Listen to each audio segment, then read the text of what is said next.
Okay, our next interview here at the Boston International Antiquarian Book Fair, November 11th, 2017, Veterans Day, is David Hamilton of Americana Books. David, welcome to our interview process. Thank you. And tell me a little bit about your family, parents, siblings, your education. Take us up a mini biography up to that point. Well, I was born in 1961 in Davenport, Iowa, and I lived in Iowa for about 7 years. Most of my family, grandparents and stuff, is from Minnesota, and they had a farm up there, and I used to play in their farmhouses, and they had old books, and I used to go through the old books, and they were in German, and it was a lot of fun. And so I moved from Iowa to Indiana in 1969, and lived there till 83 when I graduated from Indiana University in the School of Public Health, and that was my background, public health. My mother was a nurse, my brother's a nurse, and my father is a minister, Lutheran minister, and so I was raised in a small town in Indiana between Indianapolis and Richmond, and that's where I went to high school, and then I went to Indiana University in 1979, graduated in 83, and decided to move south for a more warmer climate. And my brother had gotten transferred to Atlanta, and I moved into his one-bedroom apartment, and about 6 months later got my place and started doing the bachelor thing, and wasn't really interested too much in books at the time. I was interested in history. I always aced history courses and had a love of old things, and but had not gotten the book bibliomania yet. But I worked for the state of Georgia from about 1984 till I retired in 2013, but I started doing books in 1993, and I was a collector, and I collected a lot of Southern history. I was fascinated by the fact that the people were still living the Civil War down there, and things were quite different. And so I bought books and stuff and went to local flea markets and picked up stuff, and got to be fun. And I started getting a bug, and opened up an antique little spot in a place in 1993. And started doing antique markets, and Lakewood Antique Markets was a big place in Atlanta to buy, and they also had Scott's Antique Market, and so I did those, and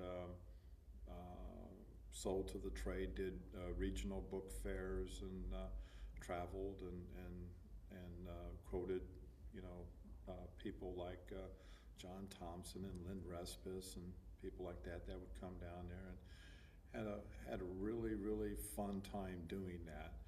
And I wanted to, when I retired, to open up a store, but most people discouraged me from doing a brick and mortar. But I went to CAB's class in 2013, just after I had retired, and that was the best class I have ever taken. And I was with the Georgia Antiquarian Booksellers Association, so we had some scholarship money, and we sent some folks to the CABS class, and they enjoyed it, and Ken also went as well.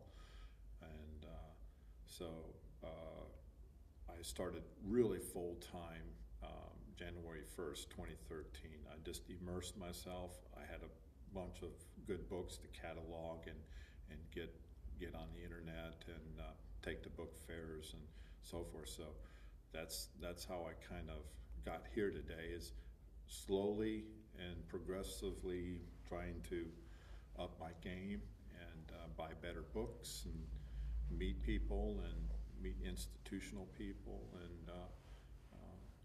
and I've been very lucky. Everybody's been very generous and nice to me, and it's helped me get my foot in the door and get a few house calls, get a few referrals, and it's been increasing my business.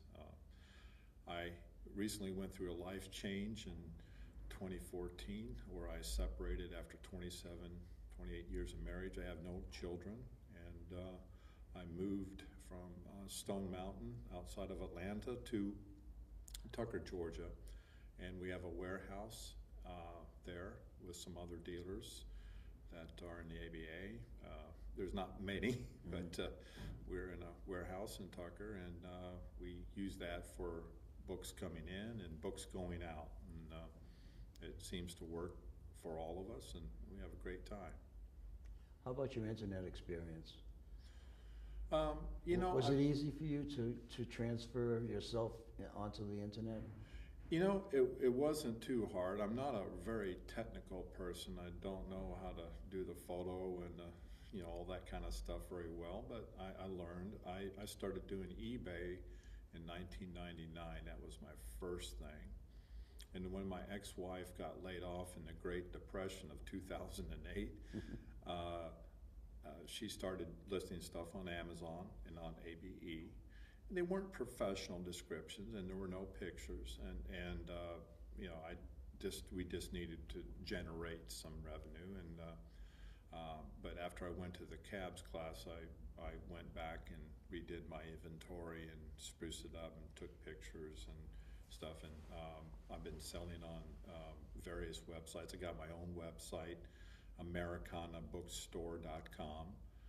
Very nice website, produced by Bibliopolis, and I do well there, and I sell on ABAA, Biblio, and recently signed up with this eBay program where you can bulk load your books, and that has been very successful. I've enjoyed that quite a bit, and starting to do some ABA fairs. I plan on doing California next year as well. But the internet's been kind to me, and as I've been last year, 2016, according to my CPA, who is my brother, I did very well, best year ever, and this year's I'm on track to beat last year. That's great. So I'm very happy about that. Who are some of the people you consider to be mentors for you? Cliff Graubart, Old New York Books. He was my ABA sponsor. And Lynn Respis, John Thompson. They used to come down south quite a bit. I mean, there's a lot of other dealers, but I think most of those had the biggest influence. And then in 2007, I partnered up with Ken Mallory. We bought a bookseller's inventory in Stone Mountain, and we joined a partnership, kind of, sort of, and he helped me out quite a bit. Ken had been working in bookshops since he was a young man, and he knew a lot, and that helped me out quite a bit, and so those are some of my biggest influences.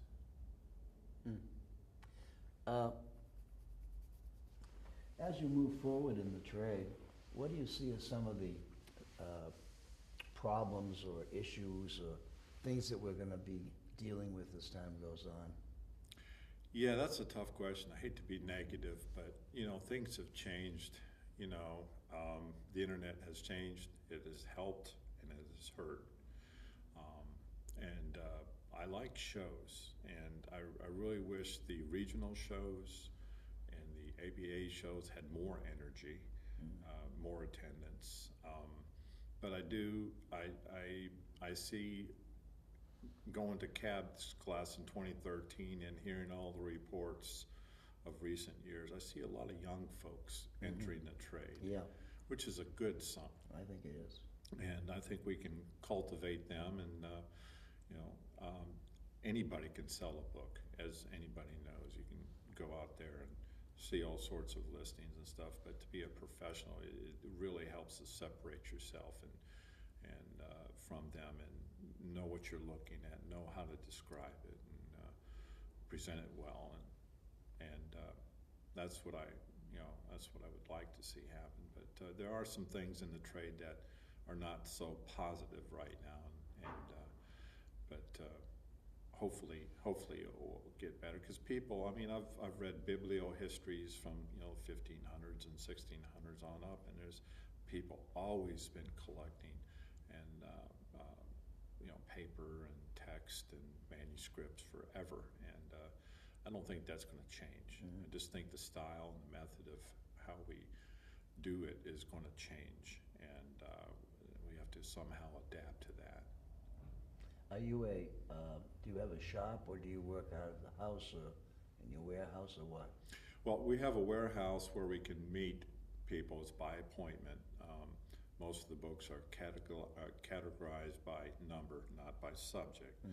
I have an office at my house where I do all the computer work, all the descriptions and research and scanning and emailing and printing and Wow. shipping. And shipping is a big thing too. Yeah. And you have to have all the necessary stuff to do that right. And so that's in Tucker, Georgia, where I recently moved to. You had lived where before? You were Stone Mountain, which is not too far away. Not too far away. It's still Yeah. Georgia. Still Georgia. Still It's Georgia. still Georgia, but Georgia, I it's remember. around Atlanta, which I Yeah. like.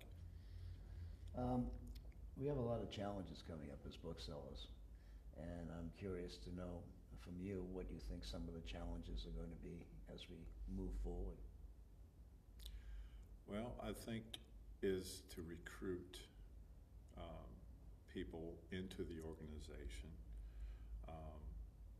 I think our membership has been steady, if not growing, but I think we need to recruit people into it. How do we reach the younger folks? Yeah. How do we, what interests them? I mean, you know, when I was starting out, everybody was collecting, you know, Dick and Jane readers and you Stuff know, like that. Hardy Boys series, and you'd see booths full of them with nice, beautiful dust jackets, but kids today, that's not their thing, and so, you know, what do? You have to change and find out, but the books that are coming out today, you know, are not like it was when I was starting in the trade, and so you might have to shift, you know, emphasis on the printed material as to what is collectible. Is it going to be photographs? Is it going to be, well, people are taking them with their iPhone, so you don't have those nice black and white photographs. So is it going to be letters and manuscripts? Well, people don't write as much anymore. No, They they don't. send emails. They send emails. So, you know, paper, you know, people like to read newspapers. So, but there's always going to be things that have been saved and held on to, and souvenir things and visual things. And of course, you have your artists and you have your different mediums, and that's always going to be there. People are always creating. And I don't see any reason why people could not create books. I think books are back on the rise again. I mean, the Kindles, you know, people like them, but, you know, it's not a rave as much as it was. And I think books are just like albums. You know, people had given up on albums and started buying CDs, but now albums are making a comeback because people like the covers and that kind of thing. So I think books will make a good comeback. I just think that it has to it will be in a different format and different style, and those that catch on quickly to the new trends and start investing in that will do well in the future. You know, some people are starting to do, like my friend Ken, he's starting to do digital music. You know, who would have thought that would have been an area of collecting? You know, but people don't have it. You know, and institutions are creating all sorts of things, and there are a lot of areas that institutions overlooked in the 60s and 70s because it wasn't. It was thought of maybe as negative or you know, collections, and they're trying to catch up on collecting certain things like protests and marches and other things that institutions weren't buying back then, and nowadays protests and civil rights things and so forth, that's, you know, that's increasing. So Hot stuff right now. yeah, it is, and so you have to have an eye for the future of what will be collectible.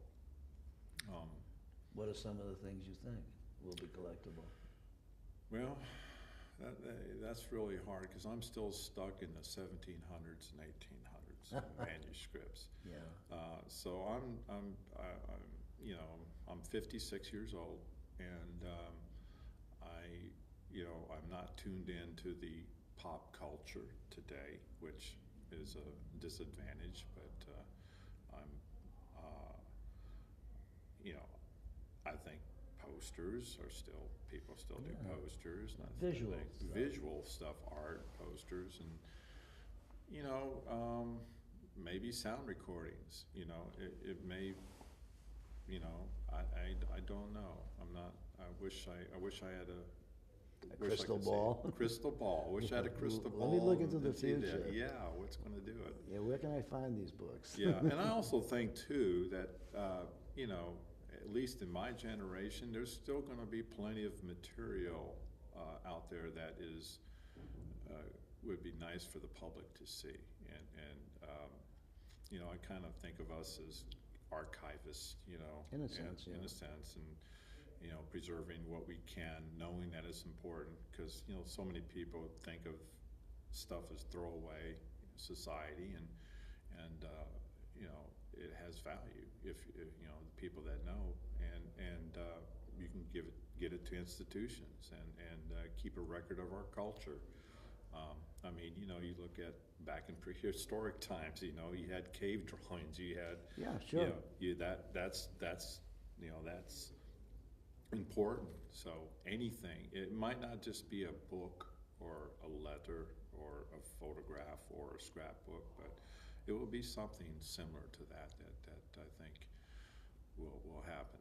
So, and of course we have albums of people's participation in wars and Vietnam War and albums and stuff like that. And so those things are still fairly. The visual. Yeah, the visual Collections stuff. of visual stuff. Visual stuff. I think visual is very important. Yeah, no, I agree with you 100%. What are some of your recollections of your early days in the trade? Some of the nice people you met, and some of the experiences you had. You think of anything that stands out in your head? I'll tell you, my first time I was lackadaisical government employee here. No, I worked hard for the government, but I was driving around doing inspections one day. This is back about 91, 92. And I saw a line, and I asked people, well, what's this line all about? It says, "It's a estate sale, you dummy." I says, "Really?"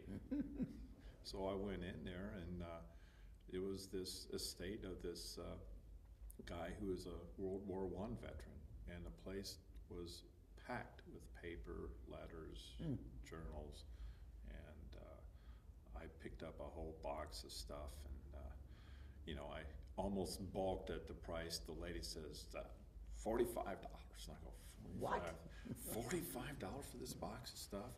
And she says, if you don't make a decision soon, that guy that's looking over your shoulder into that box, he's going to buy it. Yeah. So, just to spite him, I paid it, and I went through it, and I loved it, and all of a sudden I was hooked. I knew I was hooked, and I started looking for estate sales, and I dealt with some bookstores like Oxford too in Atlanta, which at the time had a used book section. And then I hooked up with Virginia Valleka. She was one of my early influences. She was a Georgia dealer, and she, sold to, all around Atlanta. And she was good friends with Cliff Graubart and Frank Walsh, who's also a member of the ABAA. Yeah. Frank Walsh, I used to go to his shop in Buckhead and buy a lot of his Americana, and he was always fair and nice to me, and Cliff was always fair and nice to me. Of course, they wanted the sales, and I had the money. Yeah. So and they helped me, and I bought that, and then I started doing markets, because I was collecting so much, and I had such limited amount of space, and I wanted better and bigger things, and so I had to start selling. That's how I got into being a seller. I'm still sort of a pseudo collector. I will collect things that have no really great value, but I think that they're interesting. Uh, But yeah, I think in the early '90s, the Atlanta dealers that were there, I used to go to their shops. I would have a circuit of all the shops in Atlanta. And back then, there were a lot of open shops. There used to be. Yeah, it used to be a lot of Yeah. open shops. So, that's Ton what of I did. open shops. Yeah. If you were entering the book business today, would you do it? Yes. Why? Because I love history. I love preservation. I love other people's ideas and what they were thinking. And you know, I think it's important to you know, share that.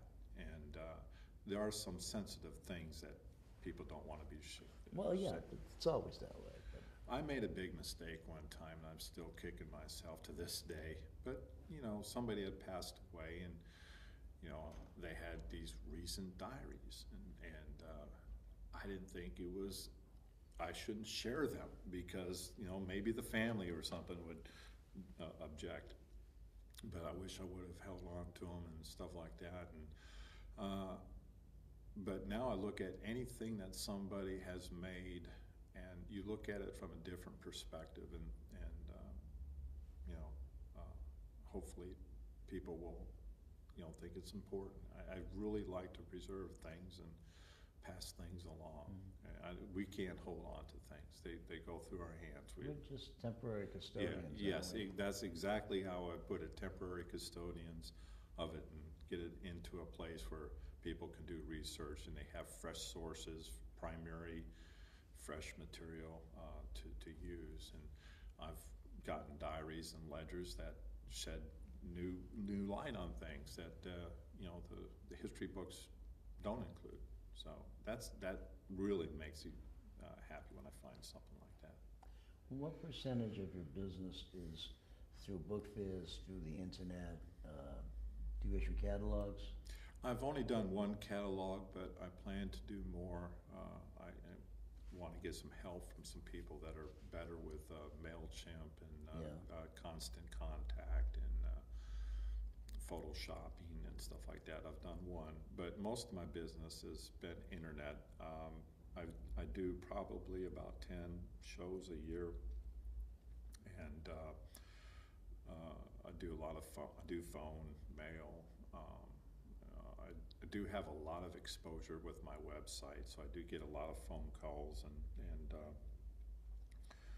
so, but it is the internet, and that's what's got me here to this fair. I had a very good year, last year, and as long as I continue to have a good year, then I'm going to go to shows and display things. And I like to hold back some things for shows that are not on the internet because I want my peers and colleagues to see it first. I just don't want, you know, always just to have somebody that I don't know out there seeing it.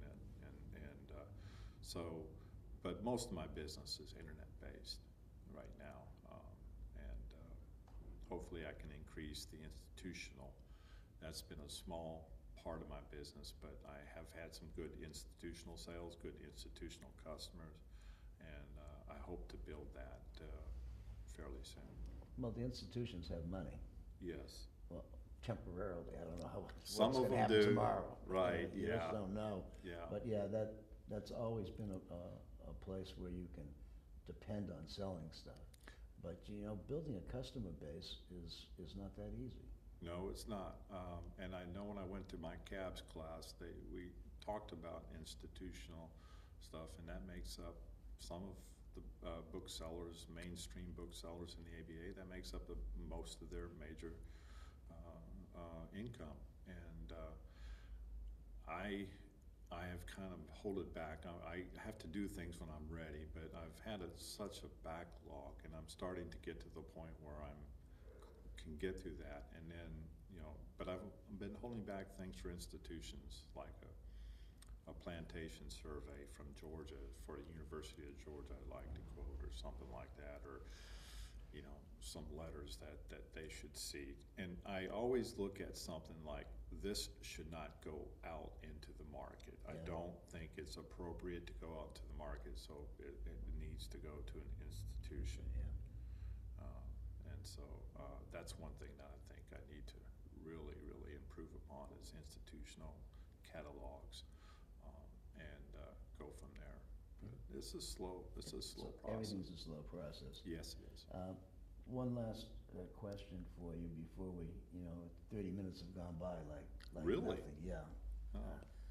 That's why I tell everybody it's painless, and they look at me and say, how can it be painless? Well, it's easy. When you're talking about yourself for 30 minutes, what could be better? Yeah, I mean, when you're looking at books, like I was just at the book fair around the corner, and like, oh my goodness, it's time to go, and Yeah. you just don't realize how fast things go. I know. Well, our 30 minutes are up, and I want to thank you very much for participating, and we'll see you on the floor. Sell some books. Thank you, Michael. You're Appreciate quite it. welcome. You're quite welcome.